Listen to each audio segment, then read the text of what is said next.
అందరికీ నమస్కారం. ఈ వీడియోలో సెప్టెంబర్ నెలలో ఆంధ్రప్రదేశ్ రాష్ట్ర వ్యాప్తంగా అమలయ్యే పథకాల గురించి మనం తెలుసుకుందామండి. వీడియోని చివరిదాకా చూసి లైక్ చేయండి.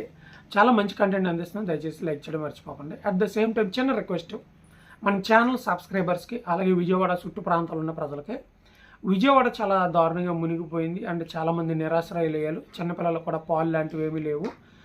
మన ఛానల్ తరపు నుంచి రిక్వెస్ట్ ఏంటంటే, ఎవరైనా సహాయం చేయగలిగిన వారు ఉంటే సీఎం రిలీఫ్ ఫండ్కు, లేకపోతే ఆ చుట్టుపక్కల ఉన్న ఎవరైనా మీ ఫ్రెండ్స్ ఉంటే వారికి పంపి అక్కడ భోజనాలు ఏవైతే పాలు కానీ పిల్లలకి, అలాగే ఏవైతే ఆహార పదార్థాలు అందించాలో దయచేసి హెల్ప్ చేయండి.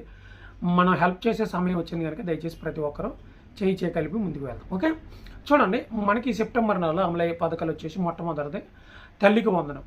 సో ఇది ఎప్పటి నుంచో ఇవ్వాలని ప్రభుత్వం అయితే చూస్తుంది. అటు పార్టీ ఆపోజిట్ పార్టీ వైఎస్ఆర్సీపీ కూడా తల్లికి వందనం ఎప్పుడు ఇస్తావు అని చెప్పి ట్రోలింగ్ కూడా చేస్తున్నారు. నీకు 15,000 అలాగని.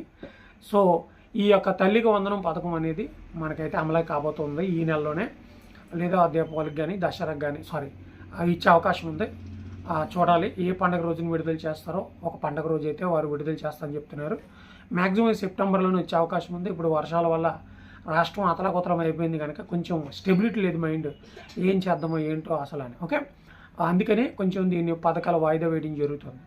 అట్ ద సేమ్ టైం మనకి ఈ యొక్క మహాశక్తి పథకం, ఎవరైతే 18 సంవత్సరాల నుంచి 50 సంవత్సరాల పైబడి అంటే పెన్షన్ తీసుకునే వయసు వరకు ఏదైతే 1500 ఇంట్లో మహిళలకు ఇస్తామన్నారో ఆ పథకాన్ని కూడా ఈ నెలలోనే అమలు చేసే అవకాశం అయితే ఉందన్నమాట.